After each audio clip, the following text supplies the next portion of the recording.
This is Alexandra Harbushka from Life with Herpes, and you're listening to the Vroom, Vroom, Vroom Veer. Jeff Smith reminding you to listen to. Nope, I messed up.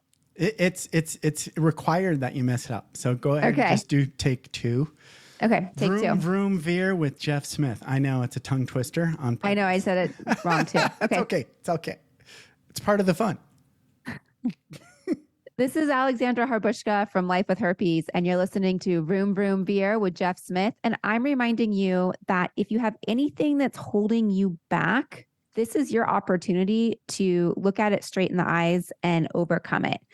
Don't let it hold you back. Don't let it be your glass ceiling. Look at it as an opportunity for you to grow and to grow into a more, I messed up. No, not at all. Keep going. Just grow. There you go. For you to grow and for you to grow. There you go. I'll say it again. No, let me say it again. I'm really. Take three. Take three. Snap.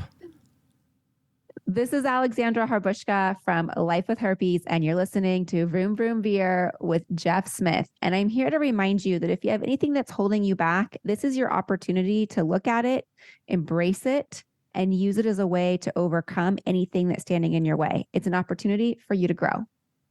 See? Look at you. See? There we go. Take three is the charm. Okay. I'm going to hit stop. I'll be right back. Okay. Are you ready to thoughtfully steer away from your revved up, frenzied, and far too often scripted life? Then welcome to Vroom Vroom Veer with Jeff Smith, where he guides you down the road differently traveled by sharing unique experiences with guests who have managed to shift away from a life stuck on cruise control and veered their way into a more authentic and fulfilling one in all sorts of interesting and kind of remarkable ways. Get ready to Vroom Vroom Veer with your differently traveled road chauffeur, Jeff Smith.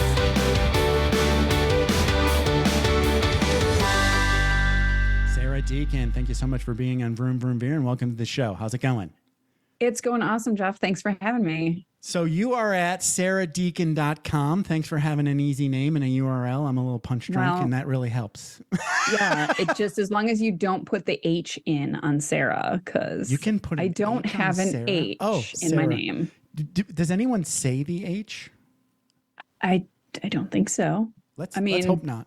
Okay. If you listen really close, maybe you can hear it. But I've been Sarah for a long time. I don't think I ever have heard it that way. Okay. But it is a common spelling, and that's what all the closed captions and transcribers transcribe my name with an H. So don't use the H. Okay. So it's and then you'll find me. S-A-R-A Deacon, like the regular Deacon, DEACON.com. Deadkin. Yes. In the Midwest, it's Deadkin. I did live on the East Coast for a little while, so I don't think it's that prominent. No, it's not. I like it because, whenever I go home to visit family in Upper Peninsula, Michigan, I love it. I want to go to Shopko every day, and listen to them, And they'll talk to you. And they're so sweet and nice. I know. It's great. I miss it. Okay. So you are at saradeacon.com and you're talking all about coaching young people on being better adults, I guess. So let's talk a little bit about saradeacon.com, the adulting coach, and what you're most excited about in your business. Well, you said it right there. I'm Sara Deacon. I'm the adulting coach. That's a great way to find me. If you don't type in the URL, you can search the adulting coach. I should come up. There you go. So I get to help motivated young adults figure out for themselves who they want to be when they grow up. So that's awesome. Things like, what do you want to major in school? Or are you taking a gap year? And how do you actually be intentional about that time you spend? Right. What direction do you want to go in? Instead of choosing to please somebody else or based on what you think somebody else's expectations of you are, you can create your own path to successful independence so that you can go out and contribute and change the world. That sounds awesome. Impact the community, inspire other people. Like, it's a ripple thing. So we talk about changing the world. And if people with all the team and resources and visibility can't do it, what hope do we have? Well, we have our circles. We have our circles of influence. We have our circles of impact that we can go out and change the world by doing our best to show up authentically and intentionally and create amazing things. So that's what I do, and I love it. That's awesome. I always like to think like if I can change me and be a little bit better, right? That's possible. Right. Right? Maybe Oprah can't fix the world. Right? Maybe she already has. Maybe. She's getting Elon and all the superheroes to help her out. I don't know. But everybody can make themselves better, right? You just have to want to. And by doing that, we impact and inspire the people around us. That's right. You know, even if it's just a sibling or a fellow student or a coworker or one of our own kids, however we can show up more effectively for other people and help share what we've got to give, and other people benefit from that. So that's how we change the world one little bit at a time. I'm so impressed with young people. I mean, now, and I don't know how they got so much better at everything, but they are. They are. They have the internet. Maybe. Okay. That's it. Every answer you need is on the internet. Okay. So they don't know something, they go to the internet and they ask the internet, and the internet tells them what to do. Right. Okay. Yeah. I was. Have you ever watched The Voice? No. I don't think so. Okay. Well, check it out because it's a really good show. I'm familiar with it based on snippets and things. It's not important because I live in the world. Yeah, of course, right. But there was this 13-year-old girl, right, and like she's just a sweetie, right? She's 13, and like they do her backstory. Like I was into this and I was into that, and I was a championship ski racer, and now I'm singing like a boss, right? And she's 13. Right. I haven't done any of those things. Oh my gosh. I worked with the Distinguished Young Women of Wisconsin this past summer. I did a workshop for them and I volunteered a little bit. And the Distinguished Young Women is an organization. It used to be the Junior Miss pageant. You know? Good. So they made it better. It's not like it's much more well-rounded. I believe it's always been sort of a scholarship program and a developing leadership kind of program, except now they don't have to parade around in bathing suits or whatever. Yay! So like that's cool. Yes. Because that whatever. We'll leave the commentary. But it's good. We should put ourselves under the bus. We did it. Us and our parents, we did it. It's been around for a long, long time. It's always been an exceptional program that has gone on to develop these phenomenal, well-rounded, inspirational, intelligent young ladies to, that level them up and give them that foundation to go on and do amazing things. And this year was my first introduction to the organization. And it was incredible because we had, I think, 14 young women in our state, Wisconsin, a distinguished young women pageant, and just working with them and talking with them and watching them perform in the actual program it blew me away. I'm like, I was not anywhere close to the level these young ladies were when I was that age, when I was 17 years old. Yeah. Like that is it. They're phenomenal. They're super talented. They're driven. They're dedicated. Right. They're self-aware. Probably like they're emotionally socially stable. Aware.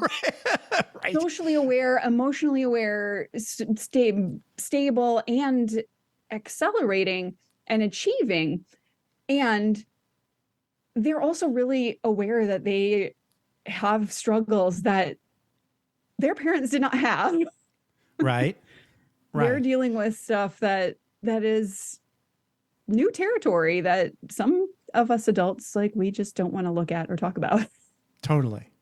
I don't want to look at social media ever again. I unfortunately occasionally have to. I know. Yeah. But yes, Yeah. But it's a huge influence, right? Like, I even know. if you're not on it, that's still a huge impact Yeah. on your life if you choose not to be on it. Right. And honestly, some of these young people, they're getting off. They're not on social media That's good. as much as you might think. Yeah. Yeah. Or they've made the conscious choice because they know the negative impacts Right. of it. Right. It's what not it does like to their mental health. Right. It's not all bad, but you just have to No. know the bad is there, right? Right. It's built to be like a slot machine, and you have to know that. Yes, as anything is, it's Right. a tool. It's Right. a tool for connection, but it can also border, It's you got a cross the dark line side. into Yes. into loneliness, isolation, because of the comparison and the constant stimulation, the constant feed, the constant numbing, scrolling, Doom scroll. right? Everything. Yeah, I've been there. So okay, we're way down the rabbit hole, and I love it. And Already, we're it's coming great. back. We're coming back to the wormhole. You but bring me back Yes, anytime. yes. I'll just keep talking until you stop me. Let's go back in time and talk about little Sara Deacon when you were growing up. So did you grow up in Milwaukee, or did you grow up did. somewhere else? Okay. So talk I did. about I like grew up in what kind of Milwaukee. kid you were, say, in high school. In high school, Don't cringe too much. freshman or senior year, because there's a huge difference. Let's do both. You brought it up, so we can do both. And freshman compare year. and contrast. Yes. Yeah, freshman year, I went into high school. I went to Catholic school, so I went to the same grade school for 1st through 8th grade, and then like half my class went to the same Catholic high school that I went to. And so I had people I knew from grade school around me, but then I had this world of high school, and it was very overwhelming and intimidating. And I wanted to try a bunch of new things, Okay. but I had a lot of fear. So I held myself back a lot freshman year. I was very shy, and Okay. people who know me now would probably not guess that was a thing for me. Because Right. when I was You don't comfortable with seem my friends, shy now. Right. right. When I was comfortable with my friends, it's sort of classic introvert. Like when I was comfortable with my people, Then you're you. I Right. was hilarious and weird and crazy and whatever. But when I was in something new, I was very I don't know you. reserved. Right. Right. I held back a lot because I didn't want to look stupid or not know what to do, or and that's the thing when you're 14, 15 years old, like it's really scary because you think everybody's looking at you. Totally. Yes. Right. And it's Usually not in the good way. right, because we're so insecure. Right. And it was like I felt this pull to start, trying new things and like maybe, go out for the play or do some theater or do, some new things. I was artsy, so I took a lot of art classes freshman year. And people in my younger days, like before I kind of open up, people have called me or have had the story that I'm like, what was the word? Like aloof or like, I don't know. It's a good word. Aloof. Right. Like aloof or think I'm better than people or something. Gotcha, Conceited. gotcha. Like stuck up. Yes, there you go. That's the word. Is stuck up and always aloof the love same? Is that the same? I don't know. I don't know. So that's I'm the not. thing. I'm Like, okay then they with get to being know me. aloof. I don't want to be Right. stuck up. But it was like stuck up or whatever. Right, So right. like, Okay. whatever. Like I've gotten that feedback before, and I try not to be that way anymore. When I meet people, I try to be very open and friendly now because I want to make people feel comfortable. And it still is this, okay, I'd have to remember to do that, especially if I'm in a new place with people I don't know. So it's still an effort sometimes, but I've gotten a lot better at it. Okay. Okay.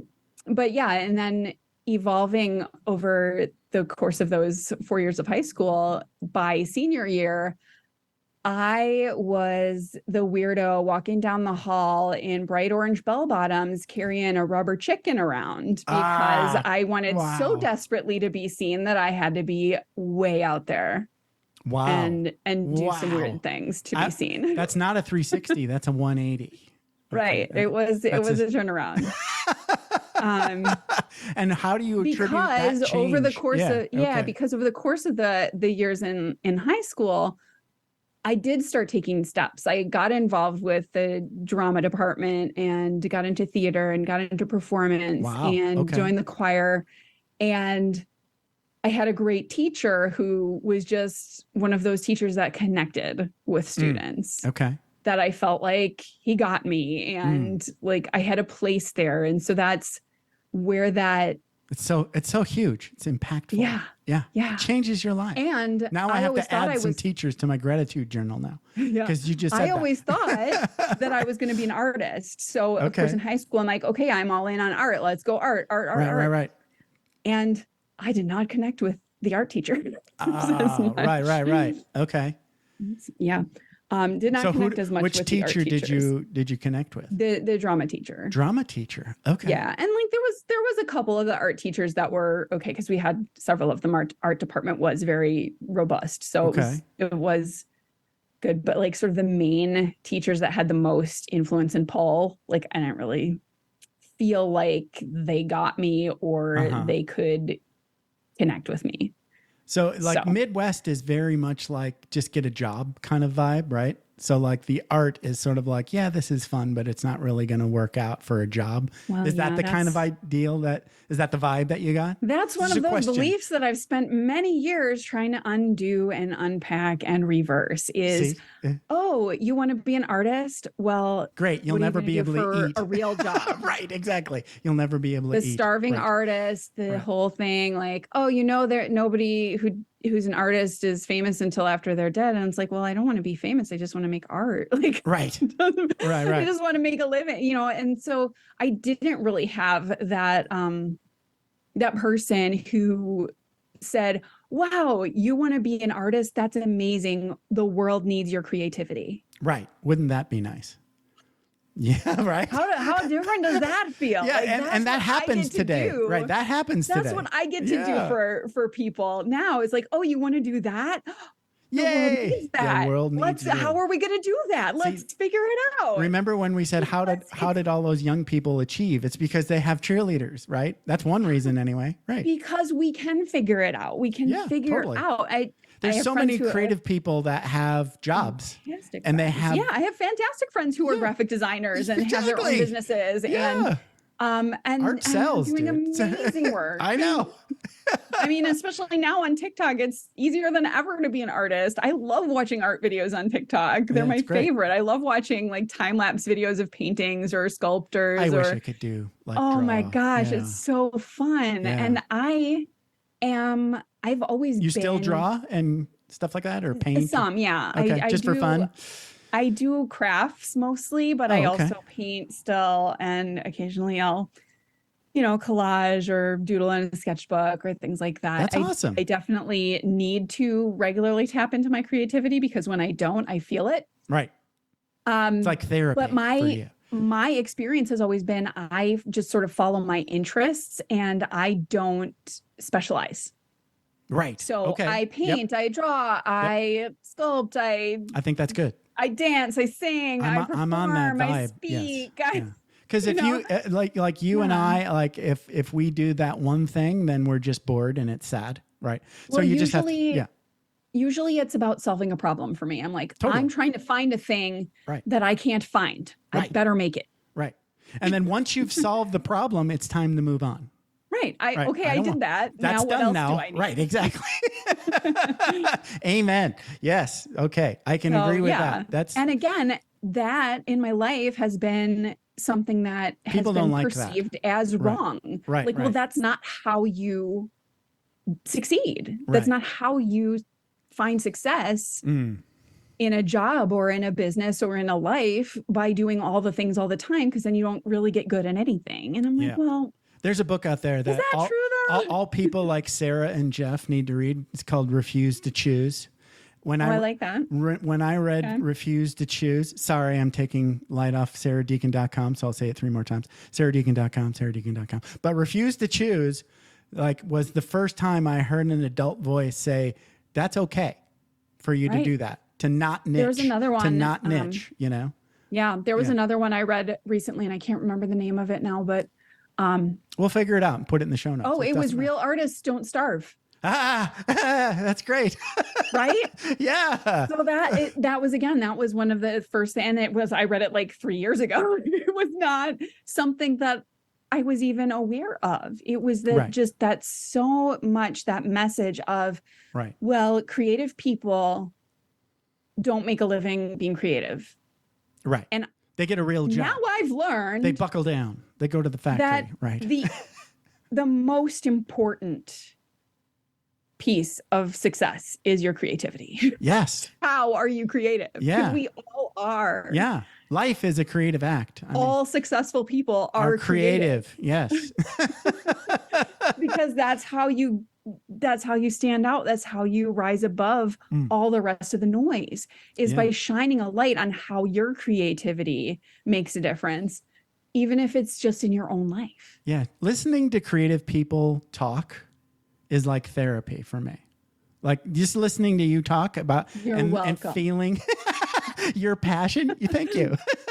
Yeah. I listened to Tim Ferriss talk to Robert Rodriguez, and he made his first movie as an art film, kind of like in college or something. And he just did it all on his own money. And it was like this little movie that he didn't want anybody to see.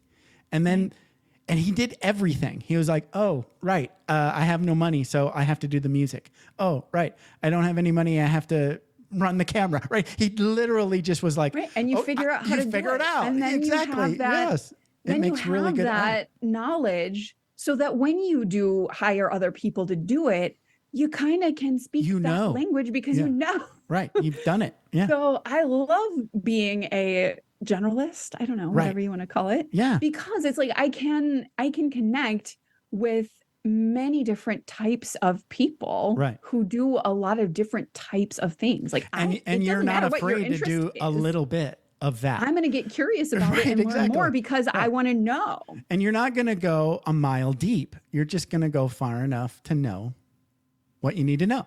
And then you're going to move on. or to see where they're getting stuck, or to see where they're, where they might need a shift of perspective. Because that's something that is that's been just such a game changer for me, is just that shift of perspective that changes everything. Totally. It's like getting unstuck, overcoming the creative blocks or whatever, writer's block or the threat of the blank canvas and whatever. It doesn't exist. I think that's an excuse to be lazy, but go ahead. Just go in perspective. Just go ahead and be lazy. If you need to be lazy, if you're not feeling it, show up, do 5 minutes and go blah, and then go for a walk. Going for walks is great. Right. I love journaling. Yeah. Because I've always been interested in writing. So talk to the muse in your head. Yes. Right. Journaling is great. I just realized I have just like pages upon pages upon pages upon pages of like blog posts and things content I've actually put out into the world that exists. It's all out there. And I'm like, well, how do I make sense of it? And that's where I need somebody to help me to actually go deep and connect the dots with all the other, like with all the things I've written about and the influences and the creativity. Like I've talked a lot about a lot of different topics. Like you could probably pay somebody to talk a book. That would be a thing. Mm-hmm. That's the 2024 on the shelf for the writing the book. Don't write the book. Just hire somebody to do what we're doing now. Comb through my things. I don't know. Just say like Frank Zappa did a book where basically he was just interviewed. Right. Yeah. And they recorded the interview and transcribed them. And then there was a guy that made it all made sense. Who've done that. Yeah. Who've done that. Just done it via audio and. Right. You just, because you could totally do that. I could tell because you could just, it's all there in your head. And if you need to look it up, you look it up. And that's when there does need to be some choices about where to go deep because but that's the editor such function. A wide net. Right. That's in our content, in our business, in our whatever. It dilutes the core message and that passion. Right. That thing, that gift that we're wrapping up for people.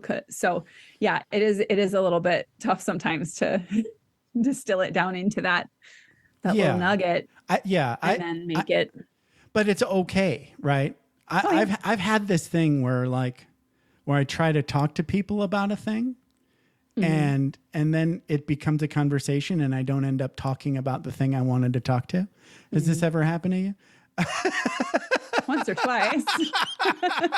So that would be a book, right? Where you just want to get it all out, right? Right. Where you just want to I don't know if I want to write it, but it would be awesome to talk a book sometimes. Just hire somebody and say, I'm just going to talk, and you don't have to actually participate, but you can if you want to. But don't let me get off course. Don't let me get off course. Going back to my younger days, I do have an English degree from Boston University. So I was an English major and a creative writing major in grad school. So So I do want to write my book. Oh, you do want to? Because I find the written word really, it's a fun playground for me to be creative, for me to express my creativity in a different way. Again, I have all these multiple facets of my creativity, so I want to do all the things, and I know that I have to focus. And that is where coaching has helped me. And really? Okay. Having other people keeping me accountable has helped me. That does. Yes. Okay. Yeah. Because you just if you just keep going and going and going, it's not going to be readable. Right.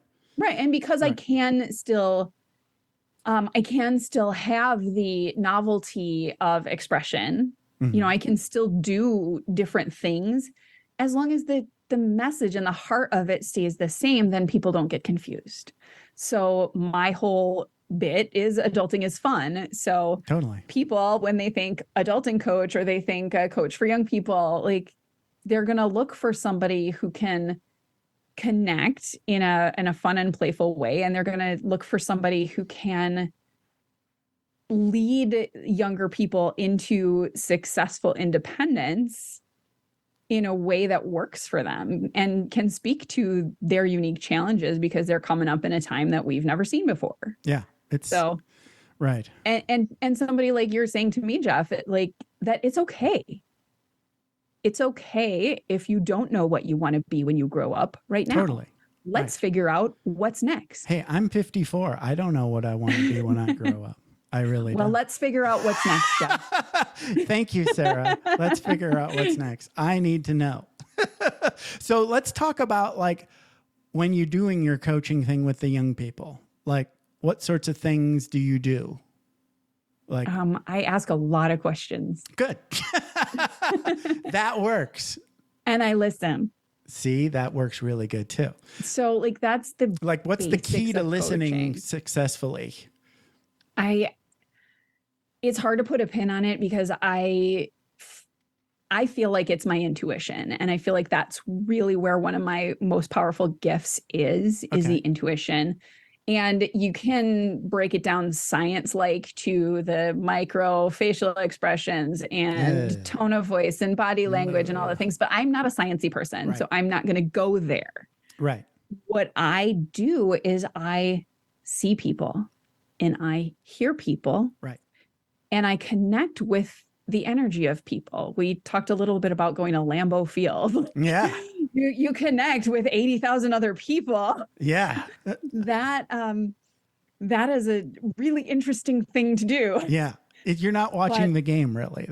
Right. And that is why small groups and one-on-one is very impactful, because it allows that exchange of energy, which is a real thing, even though it sounds kind of out there. Right. Is real. The intuition and the energetic, emotional, spiritual connection that I work with people, I can see things they can't see.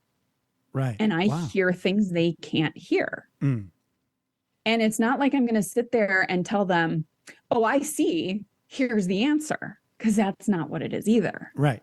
It's, I'm noticing whatever I'm noticing. Okay.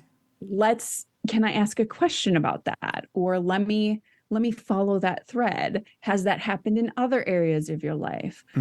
And again, it comes back to what questions am I asking? I had a client where a young athlete, high school athlete, varsity player, captain of the team. And it's this conversation in, oh, you had a tournament that last weekend. Tell me how it went. And so they would explain, okay, here's how it went. And then I would say, like, well, what did you like? What did you think went really well?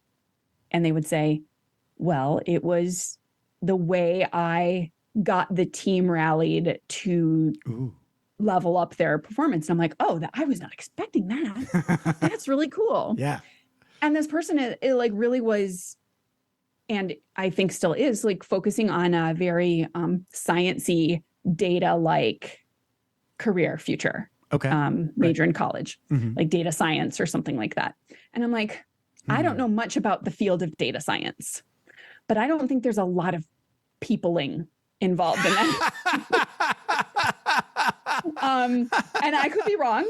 And data scientists who are listening, like, you can tell me. Yes. Give us feedback. Yell at us. Please tell me if I could be totally wrong. Right. But in my mind, my story is that when you're working with data all day, there's not a lot of that. It's probably leadership, that personal interaction, that relationship building, right? Right. So we then got to explore some perspective shifts of, well, how can you do that and maybe go into something like management or leadership, something that can build your leadership skills. And they will go on to play sport in college as well. So, that's fine, not professional aspirations or anything like that, but having that outlet is going to be important to this young person. Right. Because if they get stuck in a job where they're not peopling for their long job. periods of time, right, they're not going to feel fulfilled or like they're really living their best purpose. Yeah. Other kids, other young people, other students, other career professionals, that might be their genius, and what they just love is digging into the data and like solving the problems with the code. One of my sons is like that. He loves solving the coding problems, like he loves getting in there and just spending a lot of time like in the code. Yeah. Cool. You do that. I don't want to do that. Like, thank God for them. We need those people. We need everybody. It's about seeing what lights based people on up. what they say, which might have been a totally unrelated question. Just seeing what comes up and just being curious. I never go into a session going, I know what we're going to talk about today. I know the answer. Right? It's okay. Well, I have some thoughts. Let's explore. Oh, here's something. And again, that's that little light of intuition, spiritual, whatever, discernment that comes up in that engagement, in that interaction, that mutual energy. And it's exchange. like a safe space. You're not being judgy. Oh, yeah. You're not, No, it's their life. Right. I talk to them for a half hour a week. Like, it's not, I'm not like, they have to go out and do the work. Right. I can't do anything for them. So what do I have to be attached to? Yeah. It's almost like a good coach is like seeing people for, right? Yeah. The pieces of them that they can't see. Right. And then showing meeting them in a way that they can start to see a different possibility or what possibility might even be there. I do work with, I have several clients who are in the, like, taking a gap year. So they kind of expectations didn't turn out sort of as they thought. I think you need a really good plan for the gap year. I think the gap year can be amazing, right? Yeah. There's a lot of fear around it.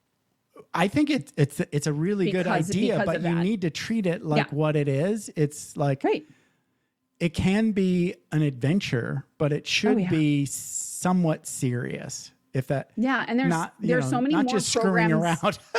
There's so many more programs out there available now than there used to be, which is great. Right. And there's still a lot of stigma around it and a lot of fear. Some of my clients are like, oh yeah, it's actually, I'm getting a lot of opinions from peers. Yeah. Right. That are kind of, you're not even in school. I'm going to do this again. Like, I heard another, Brene Brown, I want to say. I'm pretty sure it was Brene Brown. Maybe. Yeah, because you don't know. It's in my head. But she was talking about. Let's find out. Yeah, having this thing, this conversation with her college age kids coming out of high school, and her saying, "Look, if you don't know what to do, let's figure it out. Don't go to college and waste time doing a bunch of crap you don't want to do just because you need something to do. Don't do that." Or if you're going to go to a school to figure out and get exposure to things you don't know about then yet, be in discovery mode. Yeah, be in discovery mode. That is valid. Right. Just do your generals and figure it out as you go. Right. And there needs to be a plan around that too. Like maybe don't go to Boston University. Yeah. Try community college first. Right. If I could go back. Right. Let me tell you, I am going to be paying those loans forever. Yeah. That's one thing I got right. Most of my, the military paid for all of my college. Yay. And I didn't use my degree. And there are ways to do that, exploring and that have those opportunities and experiences either within a 4-year institution, at a community school, or elsewhere. Right. Somewhere out there in the world. Yeah. Well, and that's something that my clients struggle with too, is there's so many opportunities they get analysis paralysis or the paradox of choice. Overload. Right. All I'm in paradox of choice right now. Right. So I've just figured out like I don't need to work anymore. Right. But I do need sorry. Thank you. Right. But I also learned so I don't need a job, but I do need to work. Right. Because everybody needs to work. You need to work. No, you need purpose. Correct. You need purpose and meaning, and you need a way to contribute. Right. Yeah. Because that's what that's just why how we're here. Wired. That's why we're here. That's how we're wired. Right. We need to create and contribute. Right. And if you're not doing that, then you're just going to waste away. TV. And that's why we see a lot of people in retirement going, just kind of going downhill and up in a home and, and just not finding that spark and joy. And I have been approached by people saying like, oh, do you work with people in retirement transitioning to that? Because the stuff I do with teenagers is the same. It's the same stuff. Yeah. It's the same stuff. It's what did you do? What did you love? How do you see the world? What do you value? What are you passionate about? What lights you up? See, there's this I just found a new market. And then watching and seeing what it is. I found a whole new market for you. So there's like this, I'm still trying to get into this current niche. So we're just going to sit That's here. That's okay. You stay in your niche, but if anyone else wants to show up, the young adults wants to reach out and connect to me, that's okay too. Obviously, I totally can help. Like I love talking to all sorts of people. If you resonate with me, like I want to have a conversation because I want to learn about you and I want to share what I know. I want to contribute. I want to inspire. There's this movement, impacts and ripples out into the world. So called what is it called? Financial Independence Retire Early. So these are all people in their 30s and 40s and 50s that have enough money to not work, and then they just do stuff for fun. Right. But and then you figure out what's fun. Yeah, some people blog and some people just like go and help people redo their kitchens for free, right? It doesn't really matter. I would love to find one of those people in the Milwaukee area who could redo my kitchen for free. That would be amazing. He actually lives in Colorado, that guy, but that's a shame. Yeah. Well, if you ever I want him to move to Vegas so he can redo my kitchen too. Every time I hear him talk, I'm like looking at my kitchen going, damn it. Right. For real. Well, if they're looking for other ways to play and inspire future generations, definitely connect, because some people, that's a purpose too. They want to pour into young people. I love to collaborate in all sorts of ways for that too. So there you go. There's always opportunities, and we can always find creative ways to work together to build something, to inspire someone, to contribute. The thing I was going to say was, I was going to ask this kid that you were talking to that was like really got into or got lit up by inspiring the team. Mm-hmm. Was he surprised by that? I'm not sure. I don't think so. I know, Okay. I know the mom was not surprised. Okay. So he was Mom was consciously like, aware that duh. he liked leading people. Right. Yeah. I think he just kind of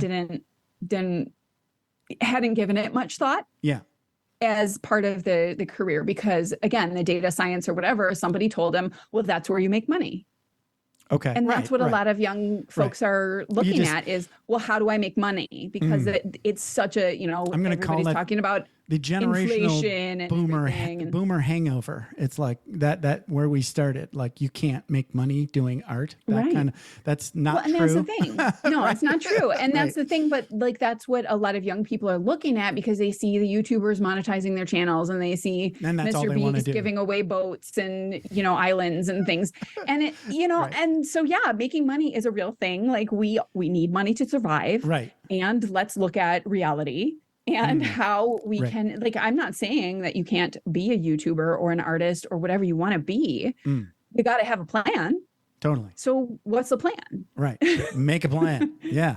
Right. And I'm not great at executing plans, but I can make but like, that's the thing. And that's the other thing about working with young people, and related to my own experience, is you don't have to know the next 30 years. Right. You don't have to. No. What lights you up right now? How does it connect with who you are, what you value, and what your purpose in the world might be? Because you don't have to know that either, what your purpose is. Like, you don't have to know that. No. But you can start to get clear on what you're passionate about. I use a tool called the Passion Test by Chris Atwood and Janet Bray Atwood. And that's a really great tool for getting clear on what you're passionate about. And you can retake that passion test over and over and over again, because as our lives change, our passions change. Interesting. But we're always going to be looking for who we are, where do we belong, and how can we contribute? So, and what lights us up kind of idea. Right. And that thing. And if you can learn how to make decisions using those things as a filter. Right. Instead of how can I make money? Right. Instead of how can I make money, ask yourself, why do I want money? Right. Like, what am I going to do with my money? Right. Yes, I need to survive. Okay. So after survival needs are taken care of, then what? Right. What is making a lot of money going to do for me, or for my family, or for my community, or for whatever thing that I connect with? There you go. That gets to the heart of it. The only reason I bring that up was when I was in the Air Force and I actually got thrown into the leadership role that you get thrown into immediately, right? But then they say, okay, now you're the boss, right? And I was know a couple of young people who are like, I'm in charge. I was horrified, right? And then somebody that I like and respected said, you're ready. And I went, okay, well, he said I'm ready. I must be ready. That shocking. Right. That it was just so easy for me to buy that. We can't always see that in ourselves. Right. But I know extra shocking thing was that I actually enjoyed it. Right. It was a coworker I had was like, he's in his early 20s and he's like, they put me in charge. They put me in charge of their kids, because it's a summer camp and and kind of thing. And he's like, it's so weird to me. I'm like, you're amazing at it. Yeah. So like, trust yourself. Right. Because they develop these leaders from a young age. My kids are in leadership programs and things like that. So my 9-year-old is learning how to teach karate classes because he's in the leadership program. That's awesome. So like, they've been in that. The sooner the better. I think he started when he was like 7 in the leadership program too. So wow. It's been. But that adds to so much more. Like you become more responsible, more, I think, ethical. You just want to be good for other people, kind of idea. What I've noticed is that it's normal for them, and they don't realize how weird they are. My kids, like, they have no idea how weird they are, because normal 16-year-olds are not teaching karate classes and holding down a regular job. And like, I mean, some of them are, and not a lot of them are actually influencing and inspiring other young people. Right. by what they're doing. Mm. They're showing up to bag groceries or fill your order at the drive-through, which is good and necessary. Right. And they are learning a lot of great skills in those roles as well. And like my 16-year-old, he is on the karate floor teaching classes, changing lives every Tuesday and Thursday, every couple days. And he has no idea how rare that is. Yeah. That the type of leader he is at 16 is something that many grown adults would strive to be. Right. It's shocking. So he has no idea. Shocking. No idea. When you get out of the military, when I got out of the military. Because it's normal, right? In the military. When you're in the military, it's normal. It's in the military, you have no idea. In the military, you're just like drilled with like, okay, even when you're following, you're leading, right? When it's your job to be a follower, salute smartly and comply, asshole, right? It's kind of like what the military says all the time. And by the way, even when you're following, you're also a leader. They keep drilling that into your brain from like day one, right? Mm-hmm. And then you get out and you don't know that the rest of the world hasn't been brainwashed. They have not been taught that way. Right. And it's a good brainwashing. I used a bad word. It's similar to our karate school, same thing. It's like, you don't know who's watching you. So the purpose and values of the karate school, like the main purpose is we inspire people to believe in themselves. But basically everything that they try to do, they're striving to inspire others to believe in themselves. Because when we are inspired, when we believe in ourselves, we can do whatever we want. Yeah. It's just finding that spark and lighting it up so that you have the courage to go take the action. Right. And show up in a way that you didn't think you could. Yeah. Right. So true. Uh-huh. And it's like normal. And that's, like you said, it's brainwashing, but in a way that, in a good way. Because you're surrounded by it. It's really good. You called it brainwashing. I know. I'm chastising myself, not you. Right? It's influence. Right. You're education. Absorbing a however you want to call it. They're educated. They're surrounded by it every day. We're at karate 4 nights a week, some weeks. And that's the community. It's how are we inspiring each other? How are we lifting each other up? Oh my gosh, that kick was amazing. And they're just positively influencing each other, pouring into each other. These little kids, from 3 years on up, they are just taught to be leaders and say you're awesome and say you rock and say, hi, want to be my friend. They are just trained that this is normal. This is what we do. Because it goes out, that training goes out into the world, even if they're not consciously remembering it or thinking of it, their training goes out into the world and makes an impression and makes an impact and it changes somebody's life. It changes somebody's life for the better. I can't tell you the amount of my kids' friends' parents who have said to me, one of your kids said this or did this for my kid, and it really meant a lot to them. Wow. Whatever it was, somebody had a embarrassing moment or something, and my kid was like, it's okay. Thanks for telling me, or whatever. Just was there, held space, was doesn't make you any less awesome. Wow. So basically just normal, being kind and a decent human. Right. Which, when they're growing up in adolescence and everything like that, that can be rare too. Right. So they're going out and they're making an impact. And circling back to what we first talked about changing the world. Right. That's how we do it. Yeah. We do it one interaction at a time. One person who's coming to us with something start hard with you or and then spread. Yeah, and holding space for that and honoring that, hey, guess what? We're all in this human mess together. Right. And it's going to be okay. Yeah. Yeah. Like we were saying, I'm with you. Maybe I can't solve it, but I'm with you. Right. And that makes a difference. Did we talk about this fallacy on the show? This fallacy, someday I'll have enough money and I'll be happy and I will never have problems ever. That's not true. I don't know. Maybe we were talking about that before, but yeah, I know we've talked about that. That's not true. Right. Right. But yeah, it starts with who we are. Right. You have to decide who you want to be. Right. Before you can then go do and have the things that you think you want. Yeah. Sometimes once you figure out who you want to be, the other things don't matter as much. What was it? There's value in pain and negative emotions. Mm-hmm. You have to have them, and they help, right? So it's not like you want to go chase them because they'll come, right? But you don't have to think, oh my God, what kind of person am I because I'm having these negative emotions, right? And everybody does, it's just part of life. I told you I was an English major. There's a lot in the language that we use. Instead of saying I am sad, we can say I feel sad. Right. You're not sadness. That would be weird.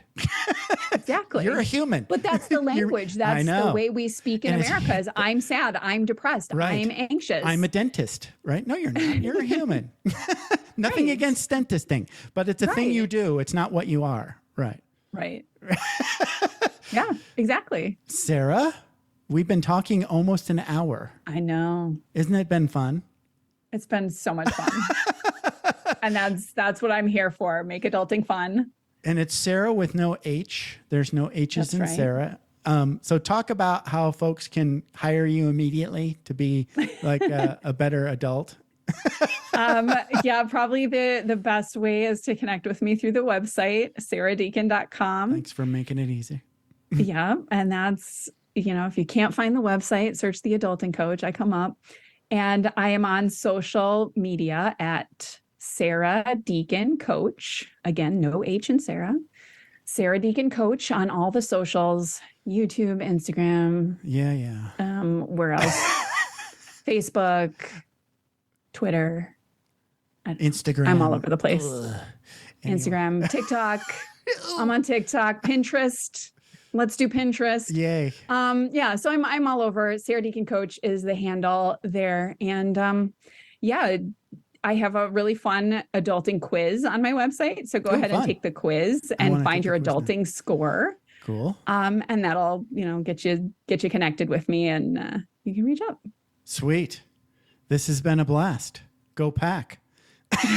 Go Pack, go. Cheese heads all the way. Cheese heads. All right. You have a good one. Don't hang up yet. We can chat and I'll tell you when the show goes live. But show's over now. Good. All right. Hold on. Woo. Okay. We did it. I have to find the stop button. Thanks for taking the time to ride along with us on another episode of Vroom Vroom Veer. For podcast info and show notes, be sure to head over to vvveer.com. That's VVER.com. Man, that's fun to say. And we'll catch up with you next time here on Vroom Vroom Veer.